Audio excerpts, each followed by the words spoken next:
합니다. 오늘 설교의 제목 주여 어디로 가시나이까? 주여 어디로 가시나이까?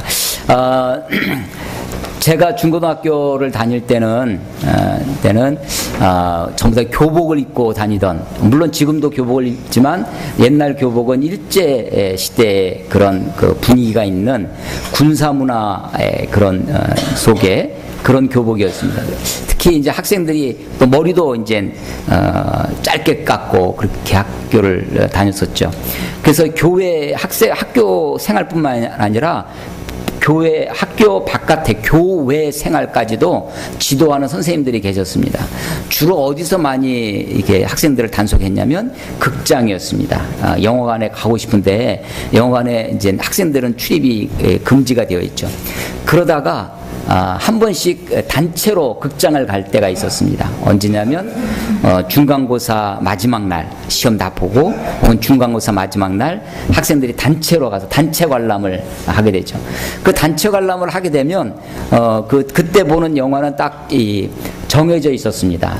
뭐 성웅 이순신 뭐 이런 영화 많이 봤고요. 거기에 이제 외국에서 들어온 영화를 몇 편 보게 됐는데 그때 이제 벤허라든지 쿼바디스라는 영화, 이런 영화를 많이 봤어요. 그때 이 쿼바디스, 그때는 아무 생각 없이 뭣도 모르고 봤는데 이 쿼바디스라는 말이 어디로 가십니까? 어디로 가시나이까? 라는 뜻입니다. 그래서 쿼바디스 도미네 하면 주여, 도미네가 라틴어로 도미니카 공화국 할 때 그 뭐 다스림 이런 뜻이 있고 주님 이런 뜻이 있습니다. 그래서 코바디스 도미네 하면 주여 어디로 가시나이까 라고 하는 그런 뜻이 되죠. 베드로가 여기서 주여 어디로 가시나이까 라고 이제 묻고 있는 장면이 나옵니다. 그 영화에 보면 베드로가 이제 나중에 예수님이 다 부활하시고 승천하신 다음에 초대교회 가운데 아주 중요한 영적인 지도자가 됐습니다. 많은 사람들이 이제 베드로를 따라다니고 말씀도 듣고 지하에서 막 숨어서 핍박을 받고 그러던 상황인데 그 영화에 보면 서로 그 크리스찬들끼리 암호로 내가 크리스찬이라는 것을 표하기 위해서 밀가루에다가 이렇게 물고기를 익두스라고 하는데 왜 자동차 뒤에 보면 물고기 이렇게 모양 그리지 않습니까? 그래서 내가 너희로 사람 낚는 어부가 되게 하리라. 그래서 그 물고기 모양이 그리스도인을 뜻하게 됐었습니다. 그래서 이제 그 영화에 보면 물고기에다가 이 손가락으로 밀가루에다가 손가락으로 물고기 모양을 그리면서 서로 내가 크리스찬이라는 것을 서로 표현하고 하죠. 이 네로 황제 치하에 있었는데 박해가 아주 심해졌습니다. 그래서 그 박해를 피해서 베드로가 로마에서부터 피해가죠.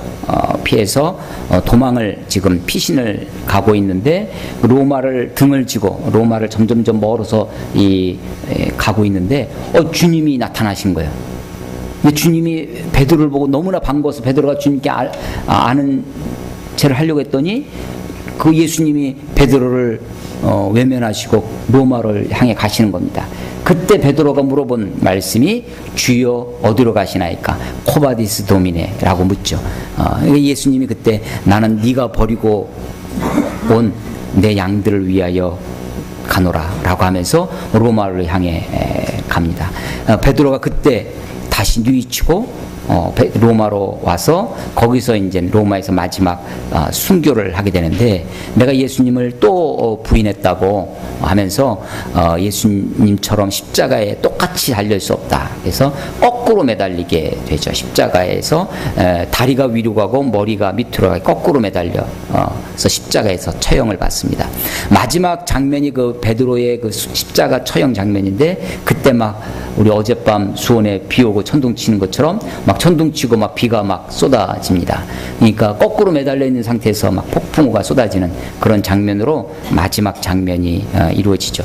물론 이 이야기는 베드로의 이런 이야기는 성경에는 없는 내용입니다. 외경이라고 성경 우리가 가지고 있는 성경을 정경이라고 하고요. 66권의 정경이라고 하고 여기에 들어오지 않은 바깥에 있는 책들을 외경이라고 합니다. 외경 중에 복음서 이제 베드로 복음서 같은 거 또 우리 마태, 마가, 누가, 요한 사복음서 말고 도마복음서 이런 것들이 있고요. 행전도 사도행전만 있는 것이 아니라 베드로행전, 바울행전 이런 것들이 있습니다. 그러니까 사도행전의 외경들이라고 하는데 그 사도행전의 외경들에 바울복음에 이 베드로 이야기가 기록되어 있습니다. 근데 이제 그것은 정경이 아니기 때문에 그냥 전해 내려오는 이야기 정도로만 우리가 전해 듣고 있죠.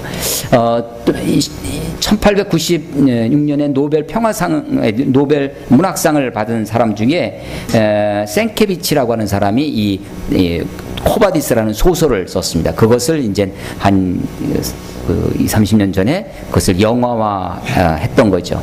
2005년대인가 이것이 다시 리메이크 돼가지고 영화로 나왔는데, 그때는 우리 사회가 아무래도 이제 그래서 이제 별로 이렇게 우리나라에도 히트를 못 쳤고 그냥 그런 게 있었나 하고 지나갔습니다. 우리가 어렸을 때 중고등학교 시절 때는 아마 거의 다 학생들이 다 코바디스라는 영화를 보던 시절입니다. 그 내용이 이 안에 오늘 본문에 있는 거죠. 주여 어디로 가시나이까. 사실은 오늘 우리가 읽은 본문 중에 우리가 가장 낯익은 말씀이 있습니다. 가장 낯익은 말씀은 34절, 13장 34절에 보면 새 계명을 너희에게 주노니 서로 사랑하라. 내가 너희를 사랑한 것 같이 너희도 서로 사랑하라. 너희가 서로 사랑하면 이로써 모든 사람이 너희가 내 제자인 줄 알리라. 그래서 34절, 35절 이 말씀이 아마 우리 교회에서는 많이 설교되어지는 그런 본문이고요. 또 한 곳 또 많이 인용되는 것이 14장 1절부터 3절입니다. 너희는 마음에 근심하지 말라. 하나님을 믿으니 또 나를 믿어라. 내 아버지 집에 거할 것이 많도다. 요 1절에 3절은 언제 많이 또 설교되어지냐면 장례식 가면 또 많이 이 말씀을 들을 수 있습니다. 우리 아버지 집에, 내 아버지 집에, 천국이죠. 거기에 거할 것이 많다. 내가 너희를 위하여 너희가 거할 곳을 예비하고 다시 와서 너희를 영접하여. 그래서 장례식에 가면 1절부터 3절까지 말씀이 또 많이 이렇게 설교되어집니다. 그리고 이 14장 6절에 내가 곧 길이요 진리요 생명이니 나로 말미지 않고서는 아버지께로 올 자가 없느니라. 전도 설교할 때 이 본문이 많이 사용됩니다. 그래서 이 중요한 아주 유명한 본문들이 많이 있는 이야기인데, 이 전체를 아우르는 이 전체의 흐름은 뭐냐면 길이라고 하는 것입니다. 길이라는 것. 사실은 이 어디로 가느냐, 이 길이라고 하는 주제가 이 전체에 흐르고 있는 그런 이야기인데, 우리는 편의상 어떤 한 본문, 그 앞뒤 문맥 없이 그 본문만을 중심으로 설교를 듣고 말씀을 듣다 보니까 그 정말 중요한 주제를 놓치고 있는 것이 아닌가 하는 것입니다. 코바디스 도미네, 주여 어디로 가시나이까, 주여 어디로 가시나이까. 사실은 이것만큼 제자들에게 중요한 질문은 없었습니다. 처음에 제자들이 예수님을 따라 나올 때 나를 따르라, follow me 라는 그 주님의 부르심을 따라서 주님을 따라가는 거죠. 예수님의 교육 방법이, 예수님의 가르치는 방법이 정해져 있는 장소, 학교에서, 어떤 교실에서, 한 곳에서 선생님을 찾아가서 거기서 말씀을 배우고 듣고 하는 그런 교육 방법이 아니라, 물론 예수님의 근거지, 예수님이 주로 사역했던 곳이 있었습니다. 갈릴리 지방의 가버나움이라는 곳이었죠. 물론 예수님이 성장하시는 곳은 나사렛이었습니다. 근데 나사렛에서 초기에 사역을 조금 하시다가 나사렛은 거의 고향과 같습니다. 출생하신 곳은 베들레헴이지만 성장하시는 곳이 나사렛이어서 우리는 베들레헴 예수 이렇게 얘기를 안 하고 나사렛 예수 이렇게 얘기를 하죠. 그러나 예수님이 고향에서 선지자가 환영을 받지 못한다라는 말씀처럼 자기 고향에서, 나사렛에서 첫 회당에서 복음을, 이사야의 말씀을 전하셨을 때 나사렛 사람들이 예수님을 절벽 밑으로 막 떨어뜨리려고 하고 그런 반대에 직면했습니다. 그래서 예수님이 이 나사렛에서 나오셔서 가버나움이라고 하는 동네에서 거기서 복음을 전파하시는 그런 사역을 하셨죠.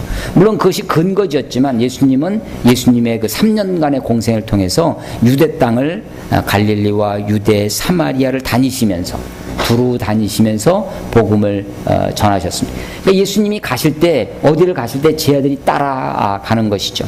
예수님의 공생의 끝에 지금 마지막 한 주간에 와 있는데 3년 그 마지막에 와서는 긴장이 점점점 고조됩니다. 유대주의자들, 바리새인들과 서기관들, 대지장들, 이런 사람들과 유대 교권주의자들과 그 당시의 사회는 종교와 정치가 분리되어 있지 않았습니다. 그러니까 대제사장이 산헤드린의 의장이었어요. 오늘날 국회의장격인데 로마의 지배를 받고 있었기 때문에 로마가 그 대제사장에게, 산헤드린에게 이 정권을 다 주는 거죠. 그래서 이 아주 중요한 행정, 입법, 사법의 기능을 다 그 산헤드린에서 다 하고 있었습니다. 그러니까 대제사장으로 대제사장뿐만 아니라 유대의 장로들로 구성되어 있는 그런 산헤드린에서 종교와 정치가 분리되어 있지 않는 사회였죠. 그래서 이 종교 지도자들, 교권주의자들, 바리새인들, 서기관들, 대제사장들, 이런 사람들과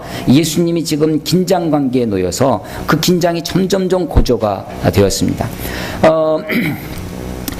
이 나사로가 예루살렘 바로 가까운 베다니에서 살았는데 나사로가 죽습니다. 나사로가 죽으니까 나사로의 그 두 누이 마르다와 마리아가 예수님께 자기 오빠가 병들었다는 소식을, 와서 좀 고쳐달라고 하는 소식을 전해옵니다. 그때 예수님 어디 계셨냐면 요단강가에, 이 침례 요한으로부터 침례를 받던 그 요단강 가에 계셨습니다. 그 소식을 듣고도 올라가지 않으셨죠.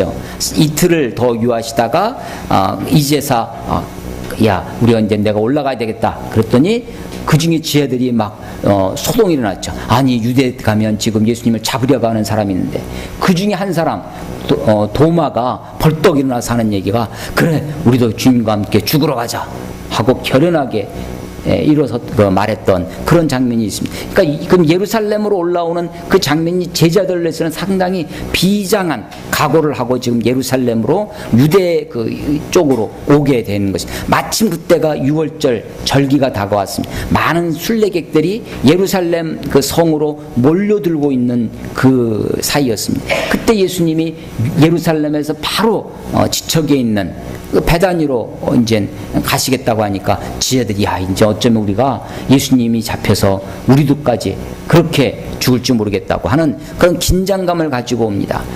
근데 죽은 나서 가서 보니까 나사로가 죽은 지 사흘이나 됐습니다. 예수님이 나사로를 살리시죠. 거기서부터 반전이 일어나는 줄 알았습니다. 많은 사람들이 예수님이 정말로 구약에서 얘기했던 그 선지자, 우리에게 오실 메시아인가 라고 사람들이 예수님을 다시 보기 시작했습니다. 예수님이 거기서 6월절 절기를 지키기 위해서 예루살렘으로 입성할 때 이제 나사로가 살아났다는 소식이 바로 지천에 있던 베다니에서부터 예루살렘에 퍼졌습니다. 사람들이 그 예수님이 예루살렘 온다는 소리를 듣고서는 사람들이 전부 다 예수님 오시는 그 길에, 연도에, 그 가도에 나왔습니다. 마치 로마의 장군이 입성하는 것처럼 사람들이 자기들의 겉옷을 벗어서 그 길에 깝니다. 그리고 종려나무 가지를 잘라다가 나뭇가지를 흔들면서 개선장군을 맞이하듯이 그렇게 예수님을 맞이했습니다. 마치 예수님은 그 개선장군의 그런 모습을 보여주듯 나귀를 타고 오시는데, 아니 가만 보니까 그 나귀가 멋진 백마 이런 것이 아니라 나귀 새끼를 타고 겸손의 왕으로 임하시는 예수님이셨습니다. 많은 사람들이 그 예수님을 보면서 호산나 호산나, 그래서 사실은 긴장을 가지고, 야, 이제 우리 가서 예루살렘에 가면 죽을지도 모르겠다, 우리 주와 함께 죽으러 가자 라고 했던 제자들이 예수님을 환영하는 그 인파들, 그래서 한껏 마음이 고양됐습니다. 6월절이 다가옵니다. 마지막 그 6월절 바로 전날 6월절 만찬을 들듯이 그 자리에서 제들의 발을 씻깁니다. 아니, 이건 또 무슨 상황인지 쟤들이 계속해서 정말 이해할 수 없는 상황, 반전의 반전을 거듭합니다. 쟤들의 발을 씻기시면서 너희 중에 하나가 나를 팔리라. 주여, 누가 뉘니까? 주여, 저는 아니지요 라고 막 예수님께 묻고 있을 때 예수님이 이 떡을 찍어서 주는 그가 그 사람이다 라고 그렇게 말씀하시고 떡을 찍어서 가룟 유다에게 주는데도 사람들은 그 가룟 유다가 예수님을 팔리라고는 전혀 상상을 못합니다. 그래서 아마도 가난한 사람들에게 뭐 돈을 나눠주라든지 혹은 명절 때 쓸 물건을 사러 가라는지 이런 말씀을 하신 것으로 이 사람들이 생각을 하게 됩니다. 유다가 그 장면에서 이미 유다의 마음속에는 사탄이 들어가 있었습니다.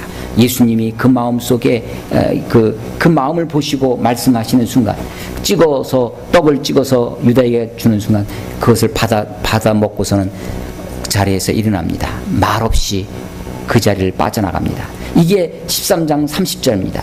유다가 그 자리에 나갈 때 이 요한복음을 기록한 요한은 아주 예리하게 그때의 상황을 이는 밤이었더라. 요한복음의 주제 중에 하나가 빛입니다. 빛과 어둠의 대조입니다. 빛으로 오신 예수님. 그래서 이 예수님이 이 제자들로부터 배신과 또 부인을 또 잡혀가는 그 밤의 묘사를 하고 있는 거죠. 그가 밖으로 나갈 때 유다가 나갈 때가 밤이었더라. 그가 나간 후에 이 예수님이 말씀을 하시기 시작합니다. 인자가 영광을 받았노라. 아니 아직 영광을 받지는 않았습니다. 그런데 이 성경의 문법 중에 아주 확실한 미래, 너무나 확실한 미래에 대해서 예언하신 말씀이 과거형으로 기록되어 있는 것이 있습니다.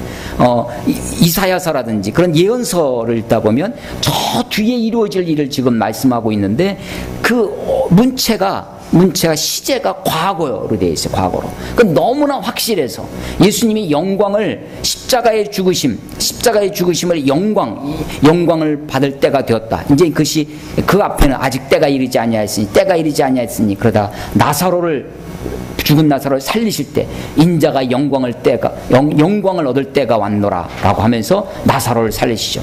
그래서 유다가 이제 그 자리에서 만찬장에서 바깥으로 나가니까 그때 예수님 인자가 영광을 받았노라. 인자가 또 인자를 통하여 아들을 통하여 아버지께서 영광을 받았노라고 그렇게 말씀하십니다. 그리고 나서 오늘 33절 우리 함께 읽은 이 본문이 시작됩니다. 작은 자들아 이렇게 시작됩니다. 저는 이 말씀이 잘 이해가 됩니다. 작은 자들아. 의찬이는 잘 이해가 안 될런지 모르겠어요. 작은 자들아 내가 아직 잠시 진짜 작습니다. 저와 저희 집사람이 저희 부부가 지난 한 주간 동안에 지난주에 말씀을 안 드리고 잠시 어디를 나갔다 왔는데 이제 베트남과 캄보디아를 다녀왔습니다. 이제 뭐 선교 여행은 아니고 목사님들끼리 가셨지만 이제 문화 역사 탐방 뭐 이런 여행이어서 말씀을 드리지 않고 이제 다녀오게 됐습니다. 근데 이제 베트남에 가니까요 구치 터널이라고 하는 밑에 옛날 베트남이 우리처럼 위에는 공산주의 월맹이 있었고 월남 동맹이죠. 그 월남이라고 하는 공산주의 세력이 있었고 남쪽은 북위 17도 이하는 이제 이 민주주의가 있었던 월남이라고 하는 데가 있었습니다. 그것이 이제 다 이제 공산화되어서 이제 베트남이 되었죠. 그 베트남 공산화에 이끄는데 영웅이 호치민이라고 하는 사람입니다. 호아저씨라고 불려지는 호치민입니다. 20세기의 100년 동안에 현대 근대사의 영웅으로 세계 타임지가 뽑은 사람 중에 10명을 뽑았는데 그 중에 한 사람이 호치민이 들어갑니다. 프랑스와의 전투에서 프랑스를 몰아내고요. 그리고 미국과의 전쟁에서 미국을 몰아낸 그런 영웅이죠. 끝까지 결혼하지 않고 마지막까지 독신으로 살았고 아주 검소하게 살아갑니다.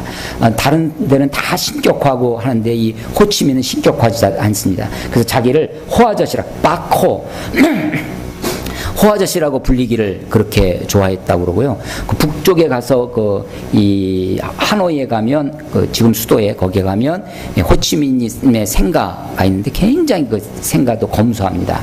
나중에 죽을 때 남은 재산이 물건 몇 개밖에 없었는데 그 중에 책이 몇 권 있었습니다. 그 책 한 권이 우리나라 책이었습니다. 그래서 호치민이 아주 애독했던 책이 정약용의 목민심서였다고 합니다. 그렇게 정약용의 목민심서를 탐독했다고 하는데, 호치민이 이제 그 호치민이 통일을 한 다음에 남쪽에 있던 사이공이라는 수도를 호치민의 이름으로 따서 이제 호치민시가 됐죠. 그 호치민시에서 조금 북쪽으로 가면 구치라고 하는 화장품 명품 구찌가 아니라 구찌라고 하는 그 마을이 있는데, 그 월남 쪽에서 다 이 미국의 지원을 받아서 민주주의를 하고 있던, 자유민주주의를 했던 그쪽에 공산주의 마을이 하나 있었습니다. 그 구찌 마을이라고 하는 것인데, 이 사람들이 끝까지 거기서 저항을 하면서 이 사회주의 운동을 했었죠. 그러니까 결국은 사회주의로 통일이 됐으니까 이 사람들은 통일의 영웅이 된 거죠. 그 구찌 마을이 이제 이렇게 관광지로 되어 있습니다. 미군들을 상대로 해가서 지하 터널을 만들어 놓습니다.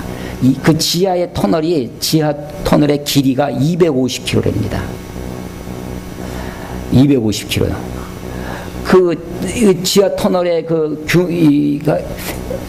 한 30cm 들어가는 입구가 그 정도밖에 안 됩니다. 거기 우리는 들어갈 수도 없죠. 우리도 못 들어가는데 미군들은 들어갈 수 없죠. 개미집 같은 걸로, 이렇게 개미 무덤 같은 걸로 이렇게 덮어져 있는데, 거기에 개미 숨구멍 그런 걸로 밑에서 밥을 해 먹고 그 연기를 바깥으로, 그것도 낮에는 밥을 안 해 먹고 밤에만 밥을 해 먹으면서 지하에 학교도 있고 지하에서 그렇게 생활을 하는, 거기서 이제 미군들과 싸우는데, 거기를 체험을 하는 구간이 있습니다. 한 5분 정도 가는 길인데, 우리 같은 사람도 양쪽에 끼어가지고 겨우겨우 빠져서 아주 그냥 한 5분을 오리걸음으로, 높이도 한 1m, 폭도 좁은 그런 데가 있죠. 그런 데를 이제 경험을 하고 왔습니다. 이 말씀을 준비하면서 작은 자들아 하니까 자꾸만 그 생각이 나는 거예요. 야, 의찬이 여긴 도저히 갈 수 없는 길이라는 거죠. 예수님이 지금 이 제자들에게 마지막 발을 시키십니다. 작은 자들아 라고 하면서 애정어린 어투로 지금 말씀하시는 거죠. 이제 내가 어디를 가는데 너희들이 나를 찾을 것이지만 내가 가는 곳에 너희가 올 수 없다고 말씀하십니다. 사실 이 말씀은 7장에서도 8장에서도 유대인들을 향해서도 이 말씀을 하셨습니다.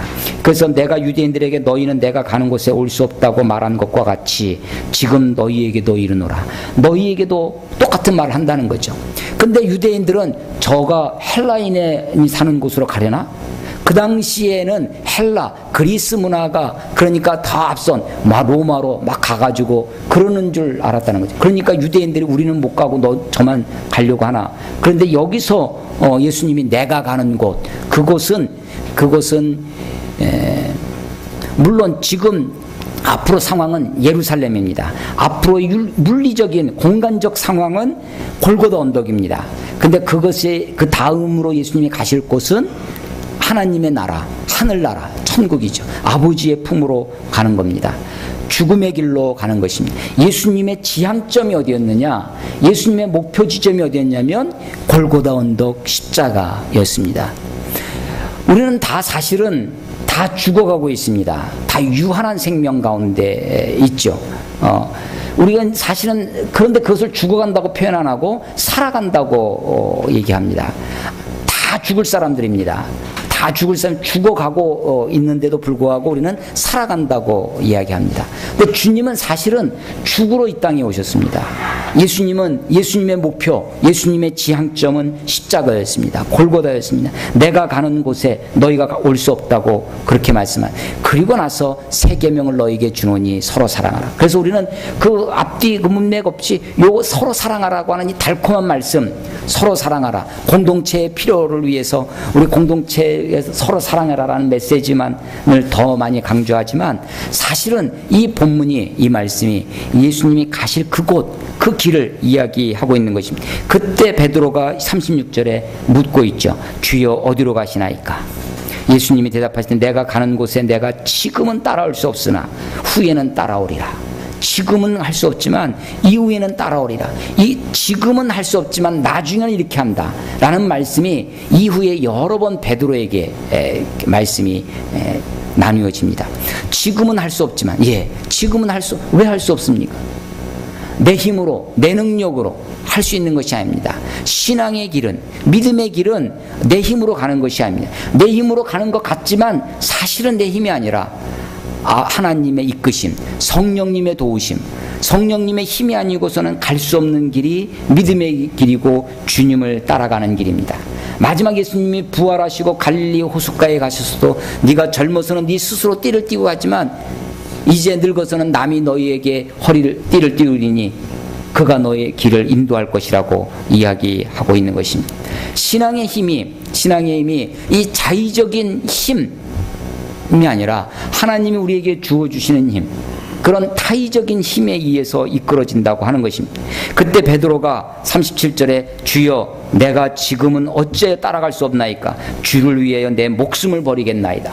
이런 말을 뭐라고 하죠? 이렇게 막 큰 소리 치는 거를 호언장담, 호골 호자입니다. 영웅 호골할 때 영웅이 호골이 막 얘기하듯이 호언, 그렇게 호언을 합니다. 그러니까 장담, 담자도 말씀 담자입니다. 호언 장담을 하는 거죠. 확신을 가지고 무엇인가 자신감이 있어서 하는 말을 내가 장담할게.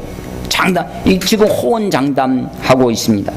내가 주님을 위해 목숨을 버리겠나이다. 여러분, 이건 장담입니까? 아니면 그냥 거짓으로 허세를 부리고 있는 겁니까?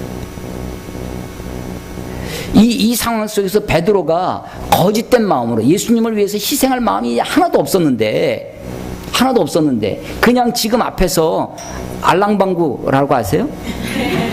예수님께 지금 아부하기 위해서 내가 예수님을 위해서 목숨을 버리겠습니다라고, 그런 마음이 전혀 없음에도 불구하고 그렇게 말로 그냥 떠버리듯 그렇게 허세를 부리고 있는 것이냐, 아니면 정말로 그가 마음에 예수님을 위해서 예수님에서 목숨을 버릴 그런 마음이 있어서 그 마음을 가지고 이야기하는 것인가? 어떤 것 같습니까, 여러분은? 저는 생각에 이 상황 속에서 베드로가 거짓말을 했다고 생각하지 않습니다. 저는 이것이 베드로의 진심이었을 것이라고 생각합니다. 베드로의 진심은 정말 예수님을 위해서 살고 싶었을 것입니다. 예수님을 위해서 목숨을 버리고 그래서 예수님을 마지막에 그 겟세마네 동산에 예수님을 잡으러 갈 때도 그가 칼을 빼서 그 군병을 내리쳤습니다. 아주 이게 칼솜씨가 아주 훌륭했어요. 그래서 귀를 하나 자릅니다. 귀만 쫙. 예수님이 다시 그 귀를 이렇게 붙여주시면서 칼로 쓰는 자는 칼로 망한다라고 말씀하죠. 그러니까 그런 마음이 있었죠. 그럼에도 불구하고 마음은 원이로되 육신이 약하도다라고 하시는 것처럼 베드로가 거짓으로 장담하는 것이 아니라 사실은 이 대목에서는 진실로 장담을 했다고 생각을 합니다. 지금 박근혜 대통령이 대통령 선거 후보 시절에 노인분들에게 65세 이상 노인들에게 무조건 모든 노인들에게 기초연금 20만 원을 지급하겠다라고 대선 공약으로 했었습니다. 이건 장담입니까? 거짓이었습니까? 너무 답이 쉽게 나오네. 사회복지를 전공하고 이번에 졸업시험도 무사히 통과한 만약에 정말로 할 수 없음에도 할 수 없다고 하는 국가의 재정 상황을 알고도 이야기했다면 이것은 거짓이겠죠. 그런데 정말로 그런 의지가 있었고 그걸 하려고 했다면 또 장담이 될 수도 있었을 것입니다. 모르고 했다면 동키호테식 발언일 수도 있겠죠. 베드로가 지금 이 말을 할 때는 내가 주를 위해 목숨을 버리겠습니다 라고 얘기했을 때는 거짓으로 그 자리에 예수님께 아부하기 위해서 이런 말을 한 것이 아니라 정말로 마음으로 진심으로 그렇게 살고 싶었을 것입니다. 그런데 마음으로 그렇게 하지만 우리도 뭐 젊었을 때 어렸을 때 또 몇 년 전에 수련회 때 선교사로 헌신하고 막 그때는 사실은 그것이 거짓이 아니라 진심으로 그렇게 서원할 수 있었을 거라고 생각합니다. 그럼에도 불구하고 우리가 내 힘으로 할 수 없는, 내 의지대로 다 되어지지 않는 그런 우리들의 모습을 보게 되는 것이죠. 그때 예수님이 요즘 말로 하면 돌직구를 날리십니다. 38절에 내가 나를 위하여 목숨을 버리겠느냐? 내가 진실로 진실로 너희에게 이르노니 닭 울기 전에 내가 3번 나를 부인하리라. 닭 울기 전에. 그러니까 네가 3번 부인하고 나면 그 다음에 닭 울음소리가 날 것이다 라고 하는 것이죠. 그 닭 울음소리를 듣는 순간 베드로는 이 말씀을 기억하는 것이죠. 그래서 말씀을 미리 배우고 말씀을 미리 아는 것이, 성경 공부를 미리 해놓는 것이 참 중요합니다. 그래서 어떤 상황이 벌어졌을 때 그 말씀이 기억나면 이건 참 은혜입니다. 혹시 우리가 실수를 할 수 있죠. 혹시 우리가 범죄할 수 있습니다. 그때 베드로가 그 말씀이 기억납니다. 그 말씀이. 기억이라는 것이 참 중요하죠. 그러니까 미리 공부를 해둬야 됩니다. 미리 말씀을 들어둬야 되는 것이죠. 닭 울기 전에 내가 3번 나를 부인하리라. 예수님이 이 말씀을 미리 하시려고 베드로에게 네가 나를 부인할 것이다. 3번 부인할 것이다. 닭 울기 전에. 이 말씀을 미리 염두에 두시고 예수님이 지금 말씀을 하시는 것이 아니라 베드로의 느닷없는 허언장담, 베드로의 그런 내가 주를 위해 목숨을 버리겠나이다. 지금 예수님이 너희들 중에 하나가 나를 팔 것이다. 그리고 다 흩어지리라. 라는 말씀을 하셨음에도 불구하고 베드로가 이렇게 얘기하고 치고 나오니까 예수님이 그때 이런 말씀을 하시는 거죠. 그러니까 저는요, 우리가 하나님이 예정하셨다, 하나님이 모든 걸 정해놓으셨다 라고 하는 것이 프로그램된 것처럼 딱딱 그 계획된 대로 이루어지는 그런 것은 아니라고 생각합니다. 하나님의 예정은 하나님은 큰 역사의 줄기를 이끌고 가십니다. 역사의 동인, 역사를 이끌어가는 힘은 그것은 하나님의 뜻입니다. 하나님의 뜻이 역사를 이끌어 가죠. 그 하나님의 역사를 이끌어 가실 때 하나님의 뜻대로, 하나님이 미리 정하신 대로, 하나님의 예정이라고 우리가 표현을 하는데, 그 하나님의 예정은 꽉 막힌 기계적으로 프로그램되어져 있는 것이 아닙니다. 베드로가 갑자기 그런 얘기를 하니까 예수님이 그렇게 또 베드로를 향해서 예언의 말씀을 해주시는 것이죠. 마치 바둑을 두는 것과 같습니다. 여러분 바둑 아십니까? 바둑. 흑돌과 하얀 돌을 하나씩 둡니다.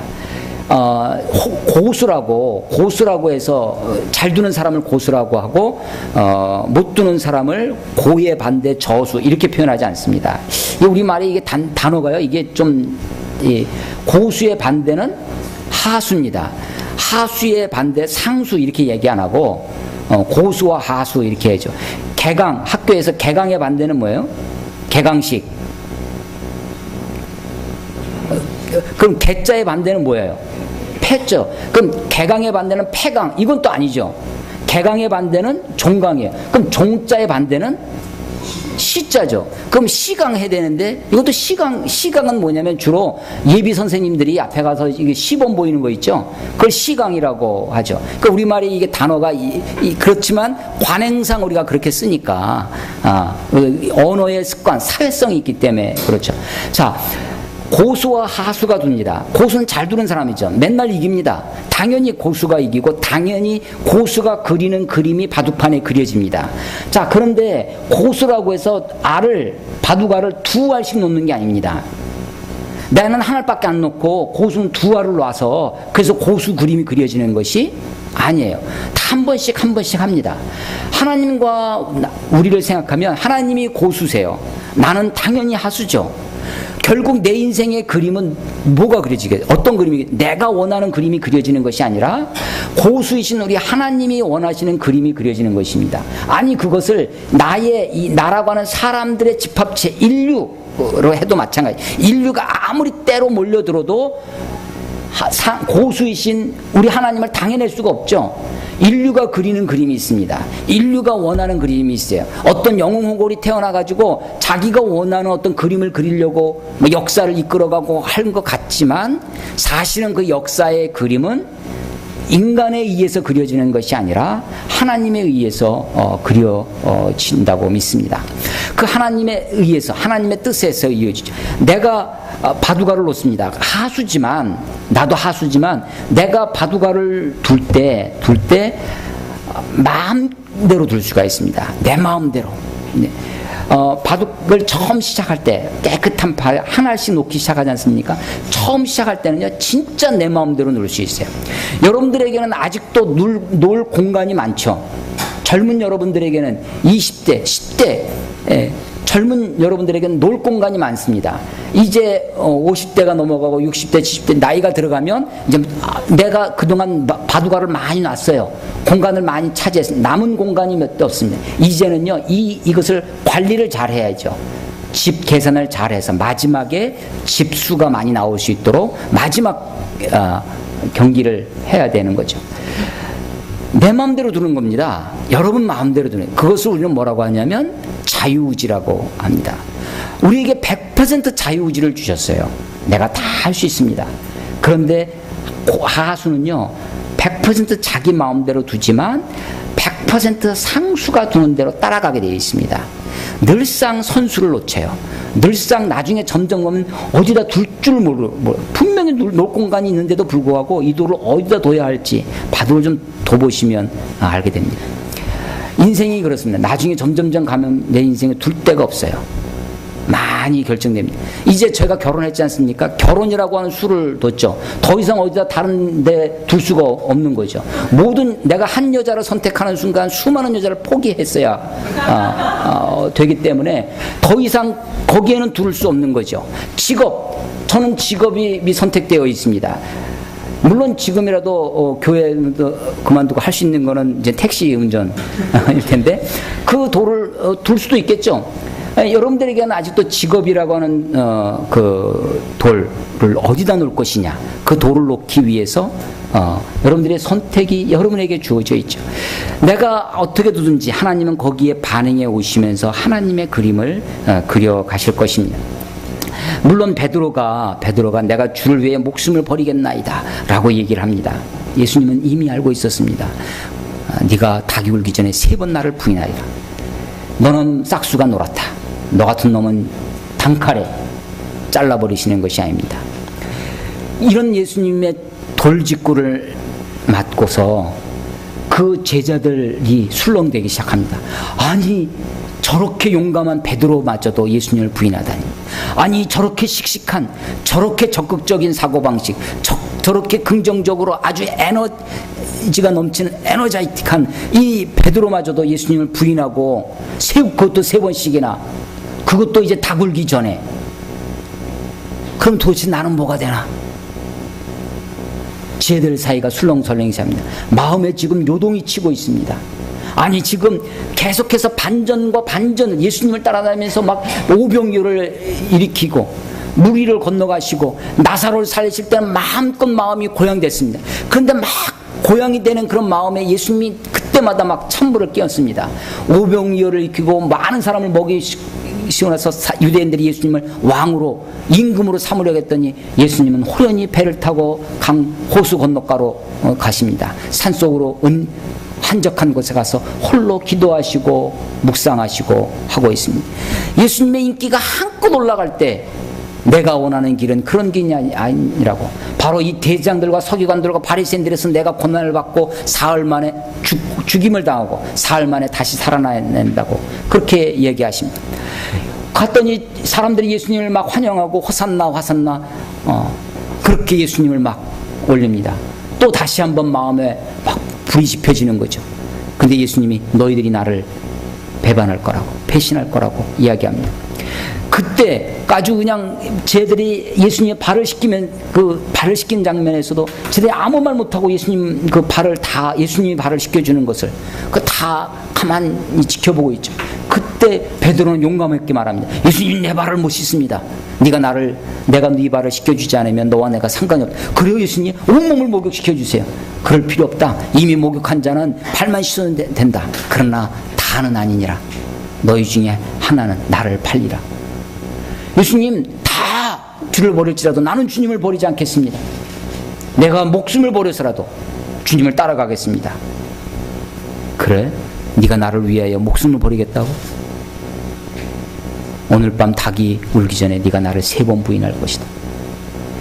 쟤들 마음속에 막 아무도 그것을 차마 말로는 꺼내지 못하고 있지만 이미 마음속에, 쟤들 마음속에 온통 먹구름이, 어둠이 가득했습니다. 예수님은 그것을 알아보셨습니다. 그래서 14장 1절에 너희는 마음에 근심하지 말라. 하나님을 믿으니 또 나를 믿어라. 믿어라. 이게 무슨 형이에요? 명령형입니다. 그럼 믿으십시오. 하나님을 믿으니 또 나를 믿어라.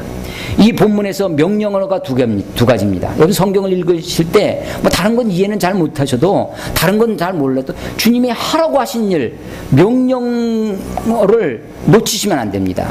여기 오늘 읽은 본문에는 명령어 두 가지입니다. 하나는 서로 사랑하라 라는 것이고, 또 하나는 나를 믿어라. 하나님을 믿으니 또 나를 믿어라. 마음에 근심하지 말라. 마음에 마음에 근심하는 것을 금하시고 하나님을 믿을 것을, 예수님을 믿을 것을 그렇게 권면하고 명령하고 있습니다. 그러면서 예수님을 믿을 그 근거가 뭐냐? 내가 너희를 지켜줄 것이다. 내가 너희를 힘있게 할 것이다. 내가 너희들을 부자가 되게 해줄 것이다. 내가 너에게 권력을 주어줄 것이다. 그런 약속하신 것이 아니라 2절부터 있는 말씀입니다. 너희가 나를 믿을 수 있는 근거가 뭐냐? 내 아버지 집에 거할 곳이 많다는 것이. 거할 곳, 거처라는 단어로 기록되어 있습니다. 이 본문이 킹 제임스 버전이라고 있는데 거기 보면 이 거처가 맨션으로 되어 있습니다. 맨션으로.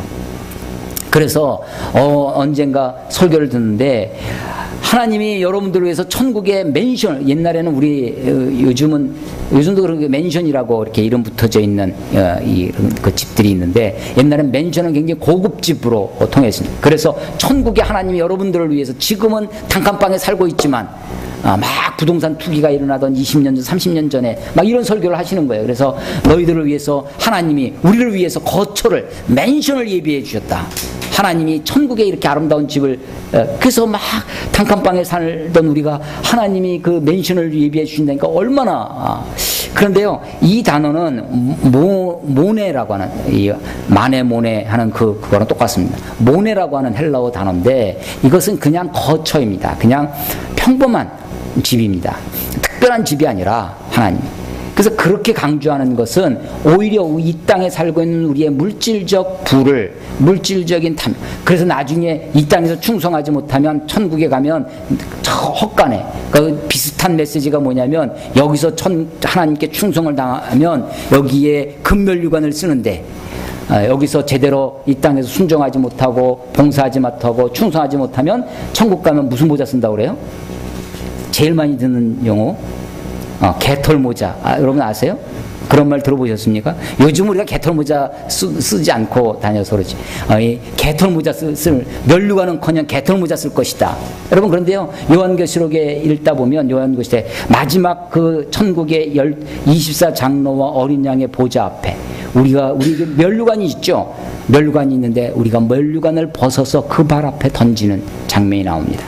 그래서 면류관을 드리리. 우리가 마지막 때 면류관 우리가 받는 것이 아니에요. 찬송가를 여러분 잘 읽어보세요.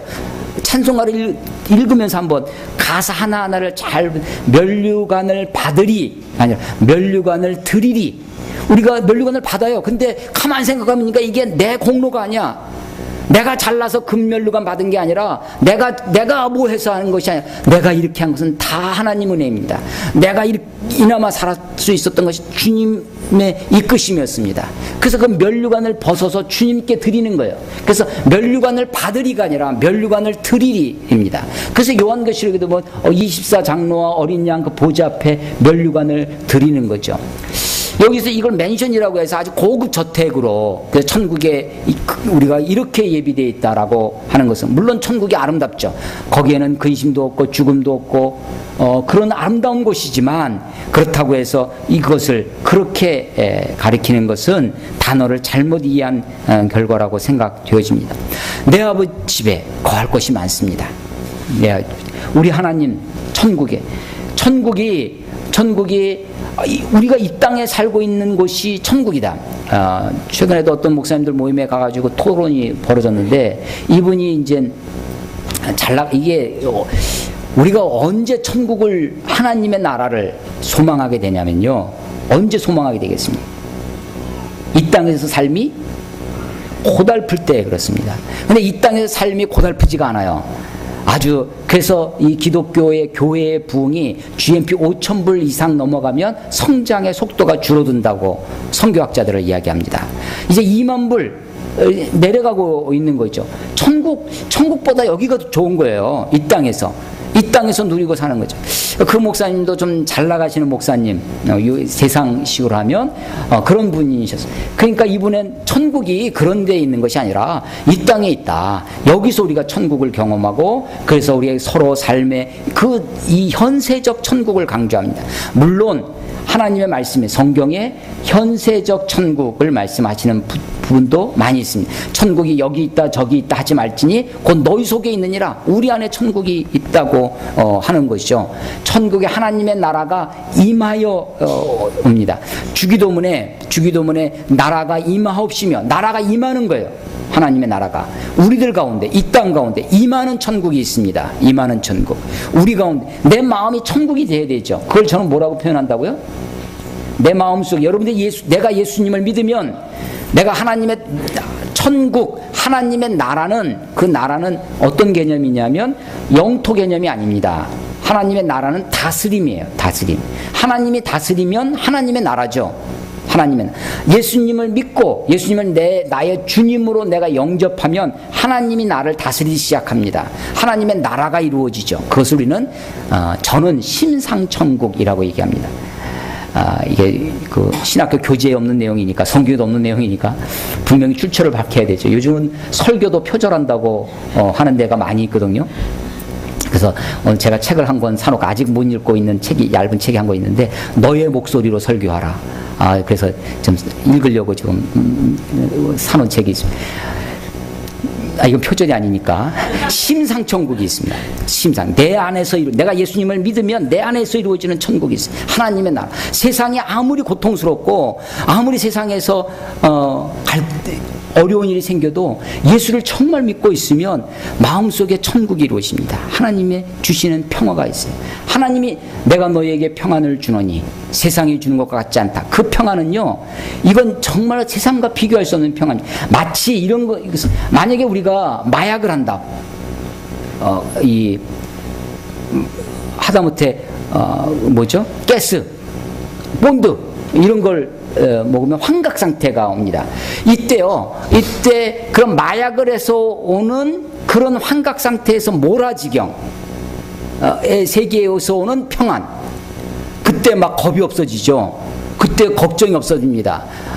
그때 정말 릴렉스되고 행복한 것 같아요. 주님이 우리에게 약속해 주신 평안은 그런 평안이 아닙니다. 아니, 내 마음속에 여전히 갈등이 있어요. 내가 여전히 정말 어떻게 살아야 될까? 내가 정말 그런데도 불구하고 빼앗기지 않는, 어떤 것도 빼앗을 수 없는 마음의 평화가 내 안에 있습니다. 이게 그리스도인의 평화죠. 그 세상이 주는 것 같지 않습니다. 돈도요, 돈을 가지고 있으면 든든합니다. 저도 약간 그 속물의 근성이 있어서 지갑에 단 몇만 원이라도 없으면 좀 불안한 그런 기분이 있어요. 그 지갑, 요즘 이제 카드가 있어서 그런 게 많이 없어졌지만, 돈이 주는 평안도 있습니다. 권력이 주는 평안도 있고요. 그런데 이것은요, 그것이 있다가 없어지면 그 평안이 깨집니다. 근데 주님이 주시는 평안은 그렇지 않습니다. 그래서 우리 하나님의 나라가 있어요. 하나님, 내 안에 이루어지는 나라. 그럼 무슨 천국이라고요? 심상천국입니다. 근데 요 심상천국만 있는 것이 아니라 우리 안에 이루어지는, 예수 믿는 사람들의 모임 속에, 그래서 특별히 한 4박 5일 막 이렇게 수련회를 하다 보면 1박 2일 이런 수련회는 너무 짧지만 막 4박 5일 하다 보면 여기가 천국인 것 같다. 막 그렇게 느낄 때가 있어요. 지체들이 너무나 귀하게 보이고 너무나 사랑스러워 보이고 하면서 여기가 천국 같다. 그래서 아침 저녁으로 말씀 듣고 찬송하고 기도하고 막 그렇게 수련하다 보면 여기가 천국 같다. 이 공동체가 천국입니다. 그래서 하나님의 나라, 하나님의 다스림, 하나님의 뜻이 이루어지는 곳이라면 그곳에서 우리는 천국을 맛볼 수가 있을 것입니다. 그것을 우리는 뭐라고 표현하냐면, 저는 뭐라고 표현하냐면 지상천국이라고 표현합니다. 그래서 가정이 지상천국이 돼야 되죠. 교회가 지상천국이 됐으면 좋겠습니다. 그런데 이 두 가지 심상천국과 지상천국은 완전하지 않습니다. 이 심상천국도 내가 예수님을 영접하는 순간 하나님의 다스리심이 내 안에 이루어지고 있지만 하나님의 나라가 됐지만 그러나 여전히 내 속에 내 자아가 있어요. 내 죄악된 본성이 아직도 남아 있습니다. 예수님을 영접해서 내 안에 성령님이 오신다고 하는 것은 내 안에 내 자아를 무시하고 나를 아직 깔아뭉개시고 나는 죽고 할 때 그 죽는다고 하는 것이 내가 날마다 죽노라 라고 하는 것이 내 자아를 완전히 예수님이 내 인격을 몰아버리시는 것이 아닙니다. 하나님은요 인격적인 하나님이세요. 인격적이라고 했을 때 내가 어린아이를 인격적으로 대한다 그 말은 이 어린아이의 인격을 살려주는 것이죠. 그 사람의 의견을. 하나님은 정말로 인격적인 분이십니다. 하나님은 왕이시지만 독재하시는 분이 아니세요. 누가 하나님을 독재자라고 얘기합니까? 하나님은 절대 독재하시는 분이 아닙니다. 너무나 인격적인 인자하신 왕이십니다. 그래서 그분이 내게 임하세요. 그분은 나를 몰아내시는 분이 아니십니다. 나를 살려주시는 분이에요. 내 기분, 내 본성, 그런데 내 기분과 본성과 내 의지를 다 해서 네가 자발적으로 나를 따르라 라는 것이지, 나를 깔아뭉개시고 나를 완전히 그냥 환각작용 일으키듯이 그렇게 하는 것은 아닙니다. 여러분 어떤 기독교 어떤 집회나 이런 데 가면 그 막 박수 열심히, 이게요 인간의 이 정신적인 메커니즘이 막 박수 치고 막 찬송 부르고 그걸 막 수시간씩 하다 보면 방언도요 할렐루야 할렐루야 할렐루야 막 따라하라고 합니다. 그거를 연습을 시켜요. 연습해서 받는 방언은 그까지 방언 받을 필요도 없습니다. 요즘 다 쓰레기입니다. 하나님은요 어떤 하나님이냐면 정말 인격적인 하나님이세요.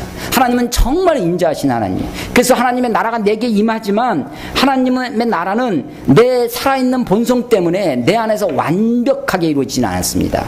늘 갈등하죠. 늘 싸우죠. 아마 천국 갈 때까지 그것이 이루어지는 과정을 우리가 성화라고 하는 것입니다. 공동체도 마찬가지입니다. 교회도 마찬가지입니다. 그냥 며칠씩 부흥회하고 수련회하고 하면 막 여기가 천국 같아 보여요. 그런데 그렇다고 해서 우리의 옛자가 다 말살된 것이 아닙니다. 우리는 여전히 부족하고 실수 많고 허물 많은 사람들의 그런 지체들이 모여서 있는 곳이에요. 그래서 여기는 완벽하진 않습니다.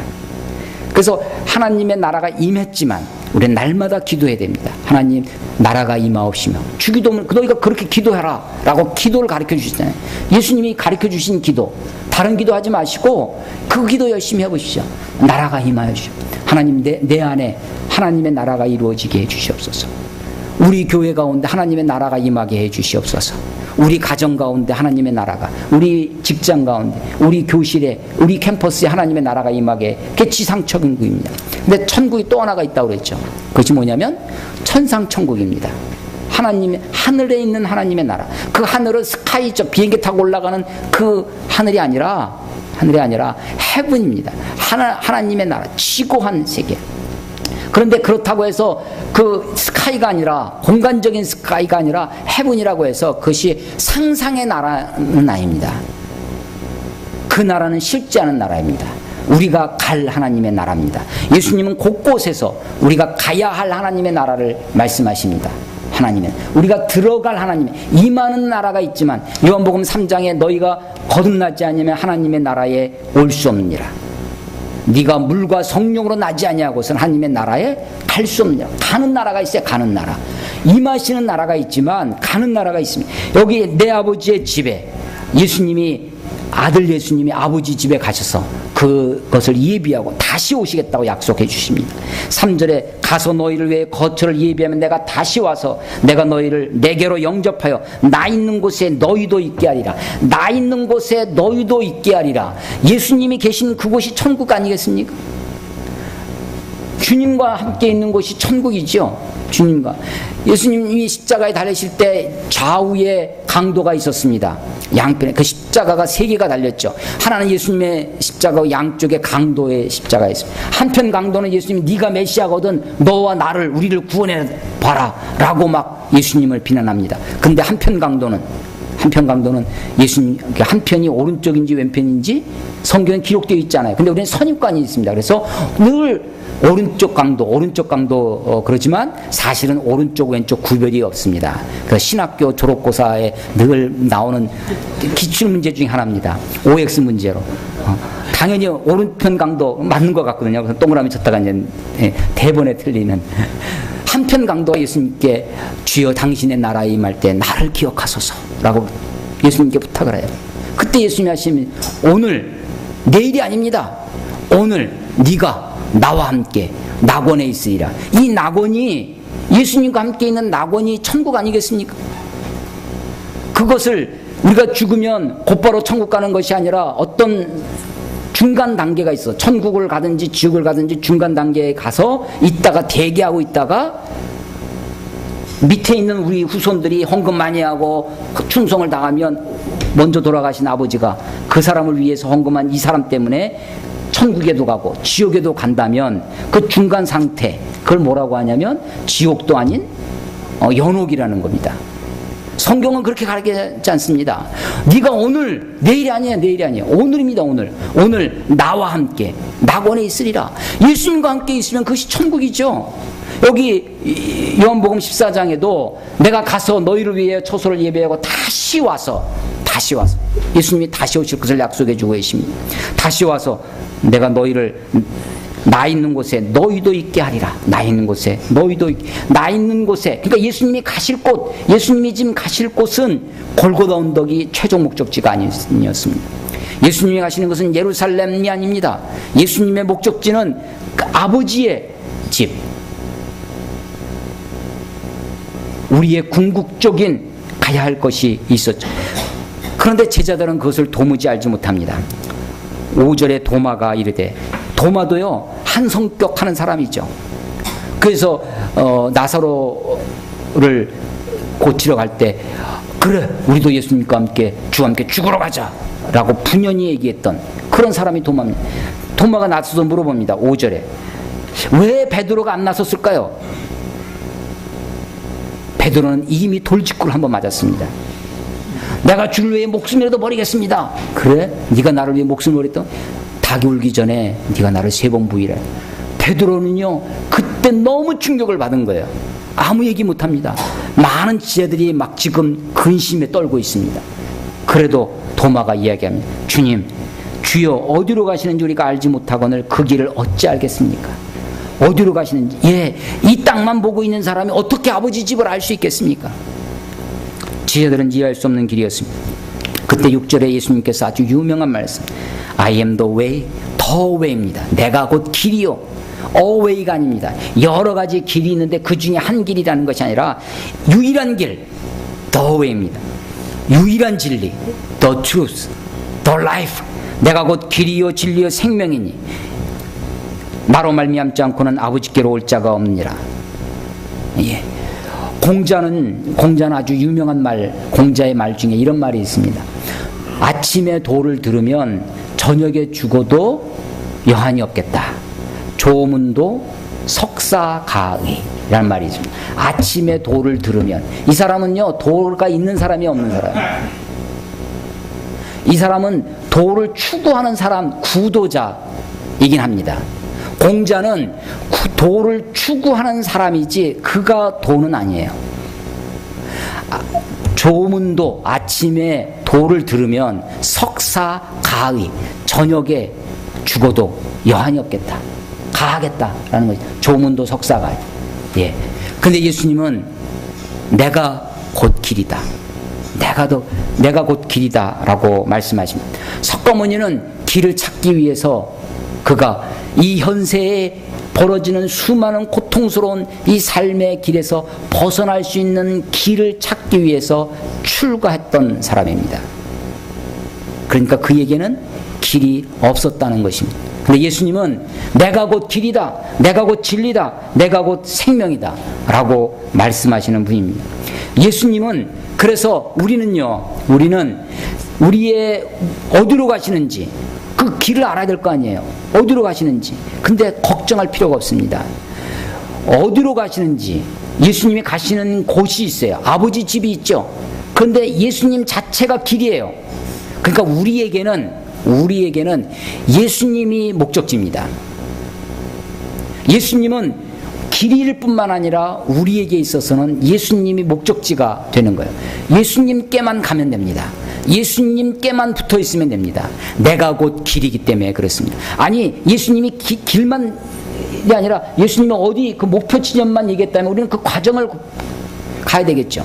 근데 예수님 자체가 길이에요.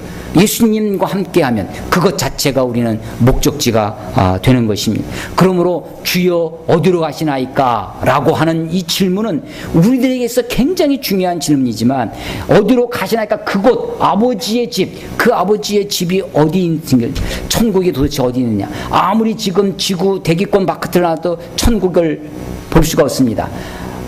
화성에 가고 지금 뭐 화성까지 지금 유인 우주선을 띄우려고 지금 준비하고 있다고 하는데 뭐 저 명왕성까지 가도 아마 천국은 발견하지 못할 것입니다. 사람들이 찾을 수 없기 때문에 현세적으로 찾을 수 없기 때문에 사람들이 천국은 그런 데에 있는 것이 아니라 우리 안에 이 안에 현세적으로만 있는 것이구나.